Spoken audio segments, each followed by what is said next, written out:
Please subscribe and don't forget to press the bell icon to get notified whenever we upload a new video. Welcome back. You're still tuned into Power Breakfast on CNBC TV 18. Well, this week marks the 10th anniversary of the collapse of the Lehman Brothers, one of Wall Street's most influential investment banks.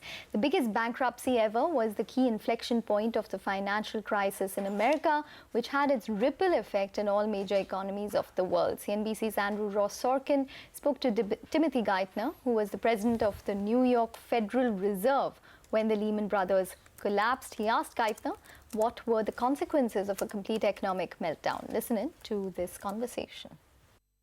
Rather interesting, rather candid conversation that, and a recommendation. Andrew Ross Sorkin's book Too Big to Fail on this topic is also very, very detailed, very phenomenal. That's not all. In fact, he spoke with Jamie Dimon, the CEO of JP Morgan as well, in which Dimon confessed that the great financial crisis could, or rather would have unfolded even if the banks had bailed out Lehman Brothers at that time. Listen to this interesting conversation as well.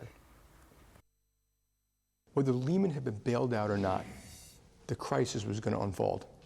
The leverage was there, the repo was there, there's a lot of losses in mortgages, money was sloshing around the world, government started to guarantee deposits, which actually made it hard for banks. So it was going to unfold anyway, whether they went bankrupt or whether they were bailed out.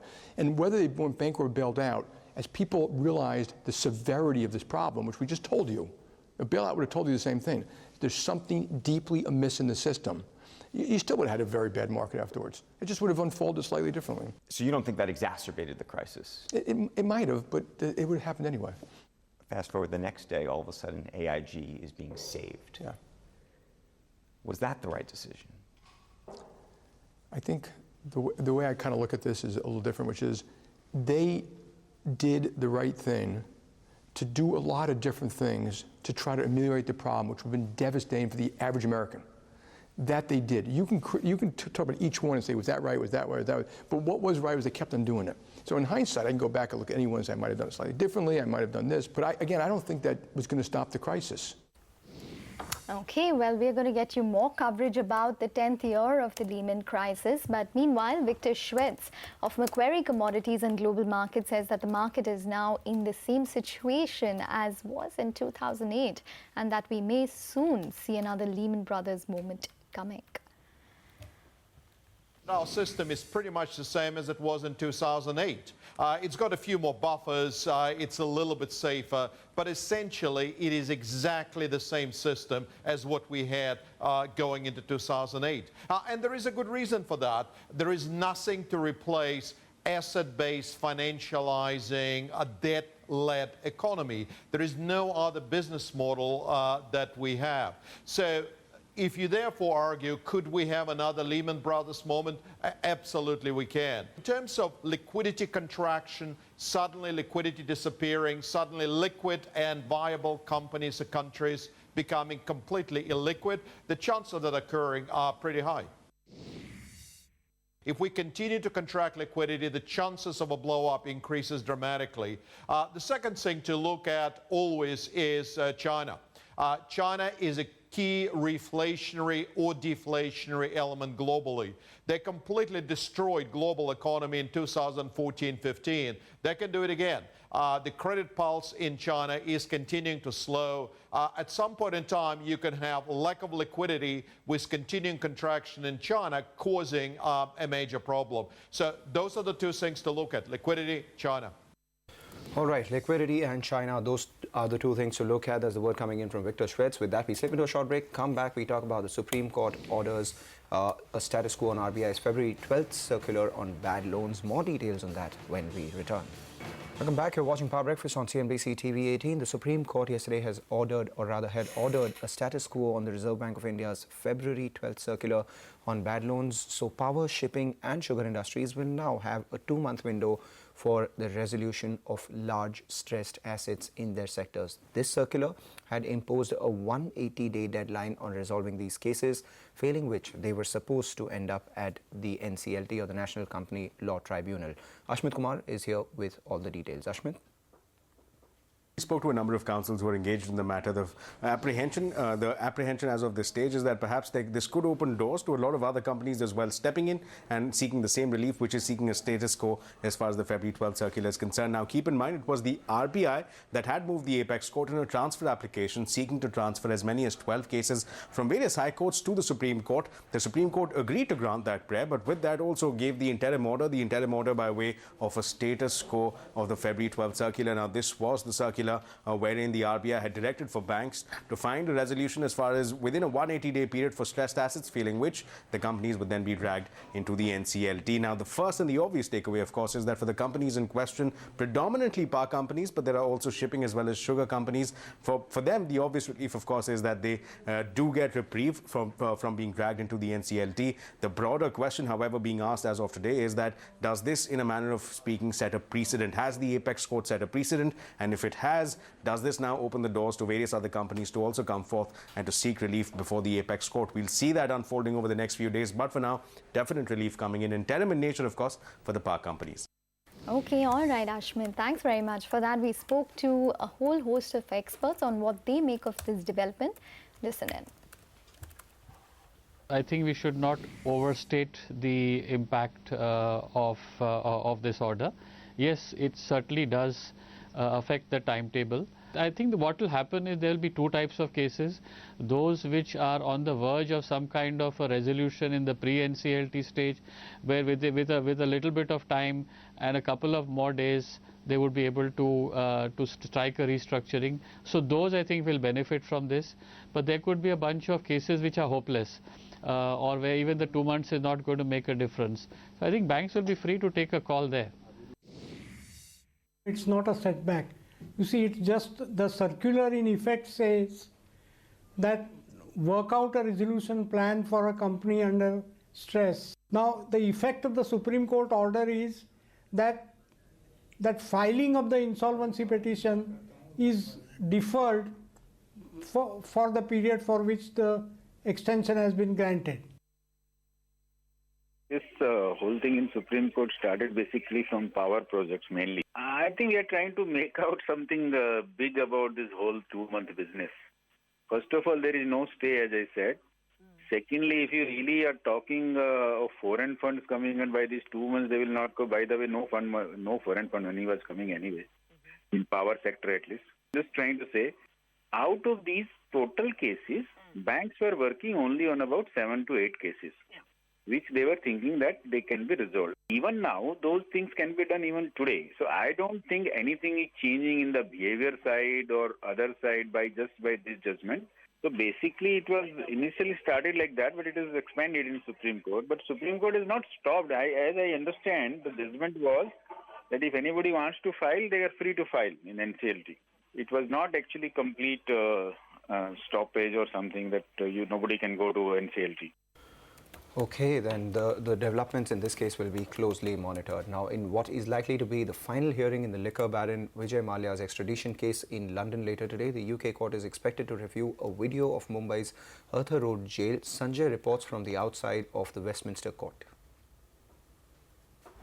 The immediate issue before the court is consideration of video footage handed in by the Indian government intended to show that there is adequate natural lighting in the facilities where the government proposes to detain Vijay Mallya if it were to come to that. This was done on the orders of the court, and it was done because the Mallya team challenged the authenticity of photographs handed in by the Indian government earlier that intended to show that there is plenty of natural light there. This then points to a serious underlying issue beneath the issue of mere lighting, and that is the question whether the Indian government distorted evidence presented to the court, and in effect whether the Indian government lied to this court, as the Mallya team alleges that it has.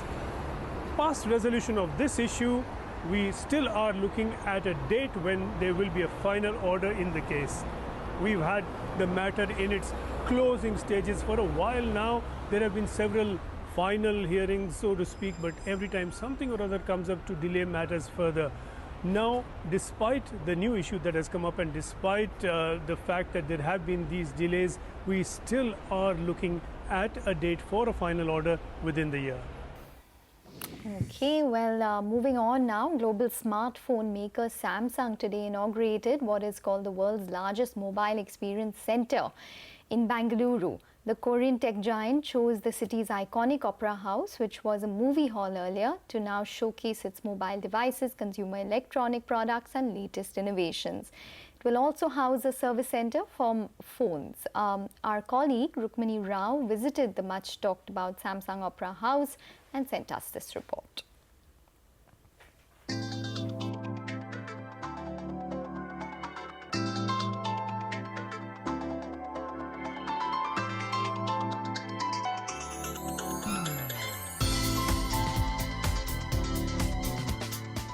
What better place to showcase new age tech than a heritage building? We are at this beautiful opera house here in Bangalore, which a lot of us, including me who's lived all my life in Bangalore, have not been able to kind of get to see what it looks like from inside. But of course today we are here where Samsung has opened its largest experience center for their mobiles in the whole world. And with me is Mohandeep Singh, who's Senior Vice President Mobile Division of Samsung India. Great to have you with us, Mohan. What a beautiful makeover that you've done to a heritage property.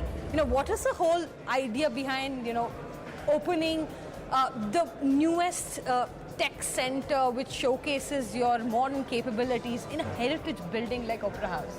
Thanks, Rukmini. It's great to be here with you. It's great that you could make it here at Samsung Opera House. See, when we started to build Samsung Opera House, what we really wanted was to bring lifestyle, culture, technology, innovation all together. We see Samsung Opera House as a melting pot of technology, youth, lifestyle, innovation together. And what a better place to do this. This is our world's largest mobile experience store. This will house the entire range of consumer products that we have.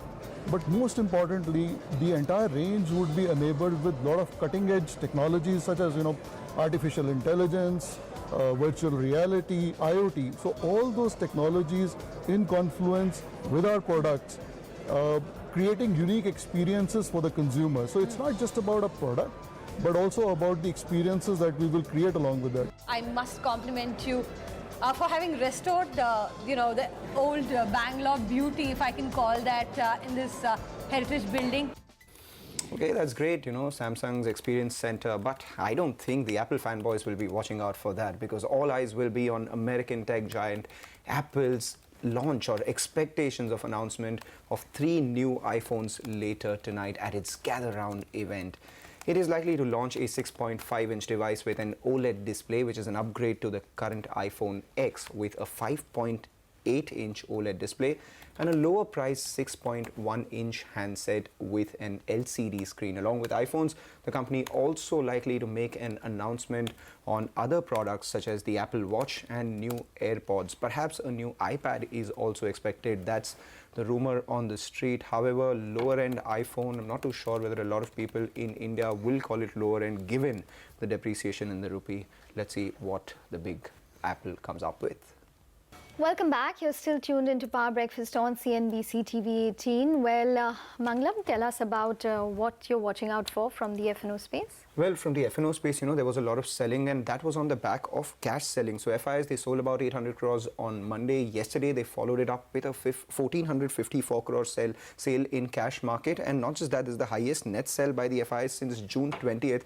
And on June 20th, there was a bulk deal to perhaps account for that sale. The FIIs, when they sold in yesterday's trading session in the cash market, they sold with high gross volumes, nearly 8,000 crores in terms of purchase, 9,500 crores in terms of sales. So no notable bulk deal or block deal perhaps to account for that. To my knowledge, 8,000, 9,000 crore worth gross volumes on a selling number is something very important. Add to that, again, a 1,700 crore sale in index futures. The FII index long exposure at the start of this series was 64%, now has fallen by 20 percentage points at just 44%. So there are 56% shorts in the system. There has been heavy selling yesterday across 11,400 as well as 11,500 calls. Remember, 11,400 was considered as an important support from the F&O perspective, had the maximum put open interest, and now that we've broken that, there is selling at the 11,400 call. The put call ratio at one point sometime last series was at around 2. now has come to 1.24.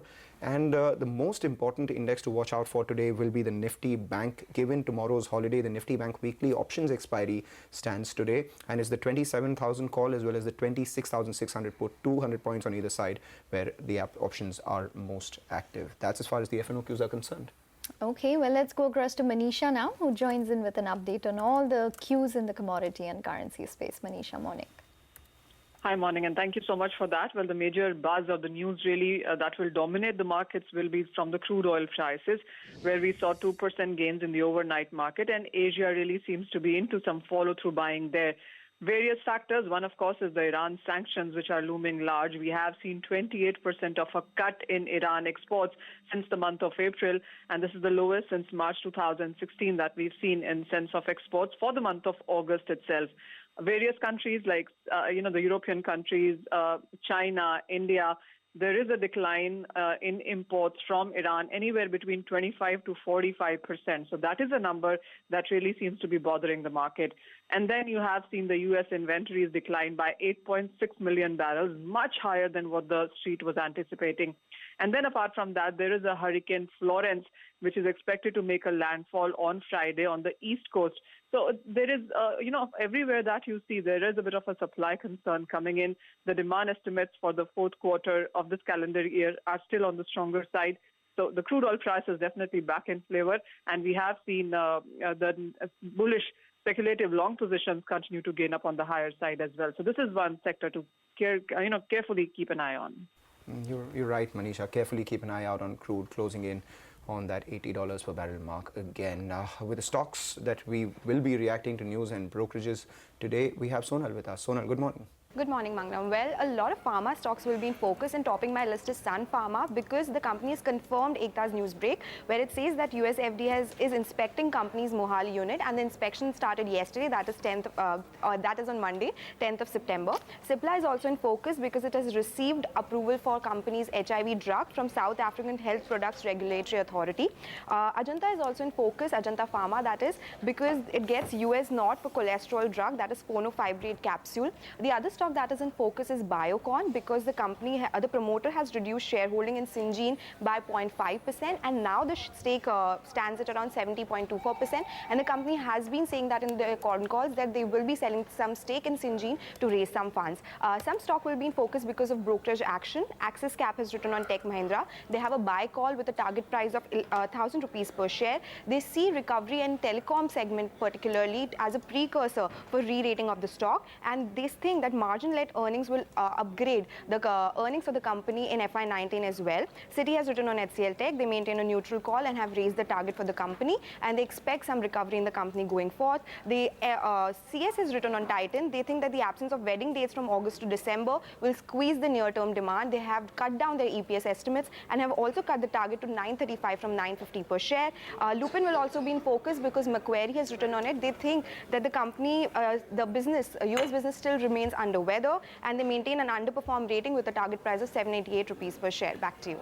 Okay, all right, Sonal. Thanks very much for that. On that note, we're going to wrap up our breakfast. Stay tuned. Bazaar Morning Call comes up next.